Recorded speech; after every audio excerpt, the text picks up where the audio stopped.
ಹರೇ ಕೃಷ್ಣ. ಎಲ್ಲರಿಗೂ ನಮಸ್ತೆ. ಆಹಾರ ಸುಧಾಗೆ ಸ್ವಾಗತ. ಇವತ್ತು ನಾನು ಮಂಗಳೂರು ಸ್ಪೆಷಲ್ ನೀರು ದೋಸೆ ಮತ್ತು ಕೆಂಪು ಚಟ್ನಿ ಮಾಡೋದು ಹೇಗೆ ಅಂತ ತೋರಿಸ್ತಾ ಇದ್ದೀನಿ. ಬನ್ನಿ ಯಾವ ರೀತಿ ಮಾಡೋದಂತ ನೋಡೋಣ. ಇಲ್ಲಿ ನಾನು ಈ ಲೋಟದಲ್ಲಿ 2 ಲೋಟದಷ್ಟು ಅಕ್ಕಿನ ತೊಗೊಂಡಿದ್ದೀನಿ.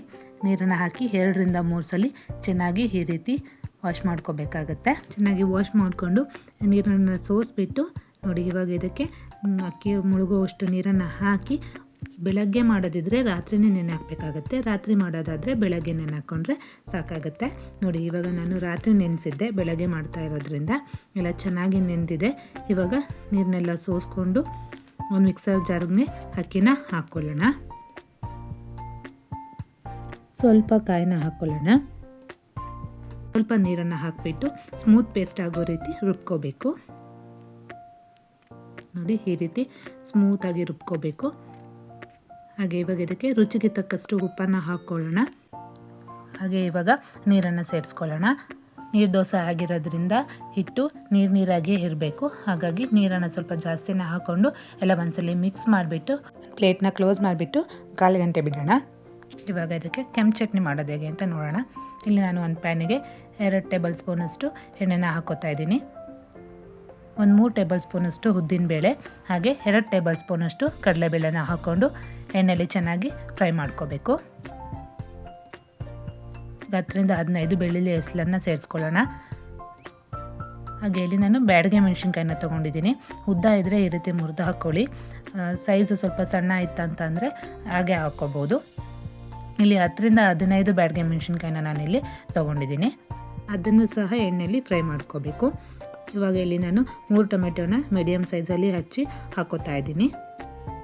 ಹಾಗೆ ಸ್ವಲ್ಪ ಹುಣಸೆಹಣ್ಣು, ರುಚಿಗೆ ತಕ್ಕಷ್ಟು ಉಪ್ಪನ್ನು ಹಾಕಿಬಿಟ್ಟು ಎಲ್ಲ ಚೆನ್ನಾಗಿ ಫ್ರೈ ಮಾಡ್ಕೋಬೇಕು. ಫ್ರೈ ಮಾಡಿದ್ದೆಲ್ಲ ಆದಮೇಲೆ ತಣ್ಣಗಾಗೋದಕ್ಕೆ ಬಿಟ್ಬಿಡೋಣ. ಇದು ತಣ್ಣಗಾಗಿದೆ. ತಣ್ಣಗಾದ್ಮೇಲೆ ಅದನ್ನು ಒಂದು ಮಿಕ್ಸರ್ ಜಾರ್ಗೆ ಎಲ್ಲ ಹಾಕ್ಕೊಳ್ಳೋಣ. ಹಾಕ್ಕೊಂಡು ಸ್ಮೂತ್ ಪೇಸ್ಟ್ ಆಗೋ ರೀತಿ ರುಬ್ಕೊಂಡು ಬರೋಣ. ಚಟ್ನಿಗೆ ನೀರು ಹಾಕ್ಕೊಳ್ಳೋ ಅವಶ್ಯಕತೆ ಇರೋದಿಲ್ಲ. ಟೊಮೊಟೊಲ್ಲೇ ನೀರಿನ ಅಂಶ ಇರೋದ್ರಿಂದ ಚೆನ್ನಾಗಿ ಬ್ಲೆಂಡ್ ಆಗುತ್ತೆ.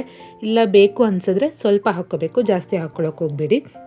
ಇವಾಗ ಇದಕ್ಕೆ ಒಂದು ಸಿಂಪಲ್ ಒಗ್ಗರಣೆ ಕೊಡೋಣ. ಇಲ್ಲಿ ನಾನು ಪ್ಯಾನಿಗೆ ಸ್ವಲ್ಪ ಎಣ್ಣೆ, ಸ್ವಲ್ಪ ಸಾಸಿವೆ, ಸ್ವಲ್ಪ ಜೀರಿಗೆ ಹಾಗೆ ಸ್ವಲ್ಪ ಕರಿಬೇವಿನ ಸೊಪ್ಪನ್ನು ಹಾಕ್ಕೊಂಡಿದ್ದೀನಿ. ಎಲ್ಲ ಚೆನ್ನಾಗಿ ಫ್ರೈ ಮಾಡಿಕೊಂಡು ಇವಾಗ ಇದನ್ನು ಚಟ್ನಿಗೆ ಟ್ರಾನ್ಸ್ಫರ್ ಮಾಡ್ಕೊಳ್ಳೋಣ. ಟೊಮೆಟೊ ಚಟ್ನಿ ರೆಡಿ ಆಗಿದೆ. ದೋಸೆ ಜೊತೆ ಒಳ್ಳೆ ಕಾಂಬಿನೇಷನ್ ಅಂತಲೇ ಹೇಳ್ಬೋದು. ಇಲ್ಲಿ ಇವಾಗ ನಾವು ದೋಸೆನ ಹಾಕ್ಕೊಳ್ಳೋಣ. 2 ಥರದ ಹೆಂಚಲು ಸಹ ತೋರಿಸ್ತಾ ಇದ್ದೀನಿ. ನಿಮ್ಮ ಮನೇಲಿ ಯಾವ ಹೆಂಚಿರುತ್ತೆ ಅದರಲ್ಲಿ ನೀವು ಹಾಕ್ಕೋಬೋದು. ದೋಸೆ ಹೆಂಚನ್ನು ಬಿಸಿ ಮಾಡಿಕೊಂಡು ಆಯಿಲ್ನ ಅಪ್ಲೈ ಮಾಡಿಬಿಟ್ಟು ಈ ರೀತಿ ದೋಸೆ ಬ್ಯಾಟರ್ನ ಹಾಕ್ಕೋಬೇಕಾಗತ್ತೆ. ಈ ರೀತಿ ಹಾಕಿಬಿಟ್ಟು ಒಂದು ಲಿಡ್ನ ಕ್ಲೋಸ್ ಮಾಡಿ ಬೇಯಿಸ್ಕೊಳ್ಳೋಣ. ನೋಡಿ, ಇವಾಗ ದೋಸೆ ರೆಡಿ ಆಗಿದೆ. 2 ಕಡೆನೂ ಬೇಯಿಸೋ ಅವಶ್ಯಕತೆ ಇರೋದಿಲ್ಲ, ಒಂದು ಕಡೆ ಬೇಯಿಸ್ಕೊಂಡ್ರೆ ಸಾಕಾಗುತ್ತೆ. ನೋಡಿ, ತುಂಬ ಚೆನ್ನಾಗಿ ಬಂದಿದೆ.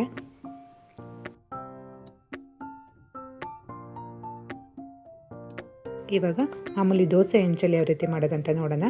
ಅದು ಸಹ ಹೆಂಚು ಬಿಸಿ ಆದಮೇಲೆ ಆಯಿಲ್ನ ಅಪ್ಲೈ ಮಾಡಿಬಿಟ್ಟು ಈ ರೀತಿ ದೋಸೆ ಬ್ಯಾಟರ್ನ ಹಾಕ್ಕೋಬೇಕು.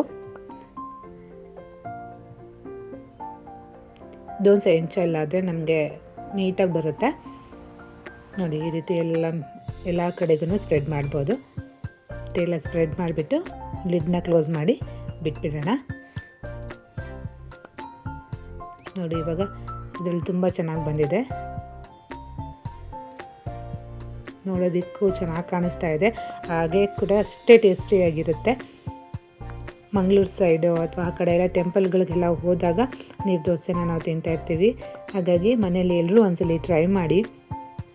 ಟೊಮೊಟೊ ಚಟ್ನಿ ಹಾಗೆ ಹೆಸರು ಕಾಳು ಸಾಗು, ಇವಾಗ ಇದ್ಕಿದ ಬೇಳೆ ಕಾಳು ಸಾಗು ಮಾಡ್ತೀವಲ್ವ, ಅದಕ್ಕಂತೂ ತುಂಬ ರುಚಿಯಾಗಿರುತ್ತೆ. ಇವಾಗ ಅವರೆಕಾಯಿ ಸೀಸನ್ ಆಗಿರೋದ್ರಿಂದ ಎಲ್ಲರೂ ಮನೇಲೂ ಸಹ ಇದ್ಕಿದ ಬೇಳೆ ಸಾಂಬಾರು ಸಾಗು ಮಾಡ್ತಾನೆ ಇರ್ತೀರ.